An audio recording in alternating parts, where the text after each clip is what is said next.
तो चलिए जल्दी से वीडियो को स्टार्ट करते हैं। तो प्रश्न है, निम्नलिखित समीकरणों को रैखिक समीकरणों में बदलकर हल कीजिए, यानी एक्स और वाई के मान बताने।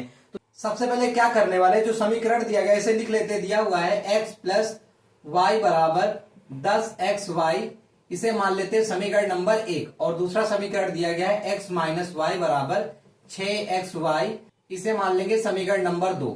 ठीक है दोस्तों, तो अब क्या करेंगे, अब समीकरण 1 को सबसे पहले हम सरल करेंगे। तो चलिए देखिए, समीकरण 1 से समीकरण 1 दिया हुआ है एक्स प्लस वाई बराबर 10xy। तो देखिए दोस्तों, जब भी आपको कभी भी अचर पद के पास में जो दिया रहेगा, हमें क्या करना है, इसी से पूरे समीकरण में कर देना है भाग।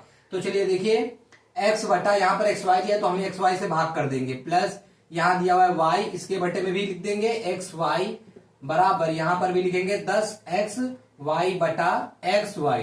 ठीक है दोस्तों, अब क्या करेंगे, तो देखिए x से काटेंगे तो x का नाम x, और ऐसे ही y से y कट जाएगा और xy से xy कट जाएगा। ठीक है दोस्तों, हमारे पास क्या बचेगा, ऊपर कुछ नहीं है तो 1 है और बट्टे में y, प्लस यहां पर भी क्या बचेगा 1 बटा x बराबर 10। ये हो जाएगा हमारा समीकरण नंबर 3। ठीक है दोस्तों, ऐसे ही दोस्तों हम समीकरण 2 से भी हल करेंगे। तो चलिए देखिए, समीकरण 2 से समीकरण 2 को सबसे पहले लिखेंगे x माइनस वाई बराबर 6xy। तो यहां पर देखिए दोस्तों, xy दिया हो तो पूरे समीकरण में xy से भाग कर देंगे। यहां पर x बटा xy माइनस y बटा xy बराबर 6xy बटा xy। तो देखिए दोस्तों, xy से xy कट जाएगा, y से y कट जाएगा और x से x कट जाएगा। तो यहां क्या बचेगा, 1 बटा y माइनस 1 बटा x बराबर 6। ये हो जाएगा हमारा समीकरण नंबर 4। यहां तक दोस्तों समझ में आ गया।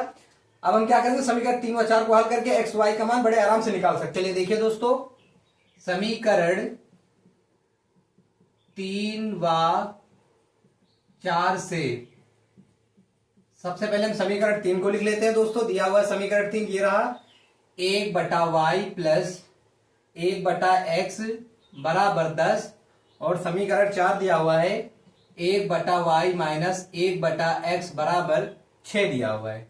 ठीक है दोस्तों, तो देखिए दोस्तों, यहाँ पे प्लस का 1 बटा एक्स है, यहाँ पे माइनस का 1 बटा एक्स है। ये अपने आप कट रहा है तो हम क्या लिखेंगे, जोड़ने पर। ठीक है दोस्तों, जोड़ने पर। तो देखिए दोस्तों, ये प्लस माइनस का 1 कट जाएगा और ये इन दोनों को जोड़ देंगे। तो देखिए दोस्तों, अगर हम 1 बटा वाई में 1 बटा वाई जोड़ेंगे तो कितना आएगा। देखिए, जब हर बराबर होते हैं तो हमारा एलसीएम वाई ही आ जाएगा, और एक और एक को जोड़ दें कितना हो जाएगा, 2। तो कितना आ जाएगा यहाँ पर, 2 बटा वाई और बराबर यहाँ पे 10 में 6 जोड़ देंगे कितना हो जाएगा, 16। अब देखिए दोस्तों, इसके नीचे कुछ नहीं तो 1 मान लेते हैं और कर देते हैं क्रॉस मल्टीप्लाई। देखिए दोस्तों, 16 का गुणा वाई में करेंगे तो कितना हो जाएगा, 16y बराबर, और 2 का गुणा 1 में करेंगे तो 2 एकन्नम 2। तो y बराबर कितना आ जाएगा दोस्तों, 2 यहाँ पहले से, ये 16 गुणा में चला जाएगा किसमें, भाग में, 2 एकन्नम 2, 2 अट्ठे 16। तो y का मान कितना आ जाएगा दोस्तों, 1/8। ठीक है दोस्तों, अब क्या करेंगे दोस्तों, इस y का मान हम समीकरण 3 या 4 किसी में भी रख सकते हैं। तो चलिए समीकरण 3 में रख देते हैं। तो लिखेंगे y का मान समीकरण 3 में रखने पर, 3 में रखने पर, तो चलिए सबसे पहले समीकरण 3 को लिख लेते हैं। दिया हुआ है क्या, 1 बटा वाई प्लस 1 बटा एक्स बराबर 10। ठीक है दोस्तों, हमारे पास y का मान 1/8 है, तो चलिए रख देते हैं। यहां पर पहले से ही 1 है, y का मान भी कितना है, 1/8 प्लस 1 बटा एक्स बराबर 10। ठीक है दोस्तों, ये क्या हो जाएगा, इसका गुणा इसमें कर देंगे तो कितना हो जाएगा, 8 एकन्नम 8 प्लस 1 बटा एक्स बराबर कितना हो जाएगा, 10।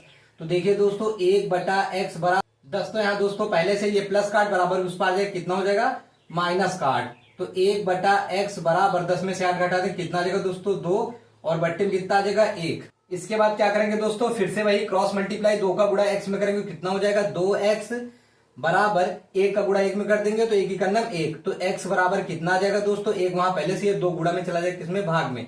तो x का मान कितना आ गया दोस्तों, 1/2, और y का मान आ गया 1/8। तो उत्तर क्या हो जाएगा दोस्तों, अतः x बराबर 1/2 और y बराबर कितना आ गया है, 1/8। यही है हमारा आंसर।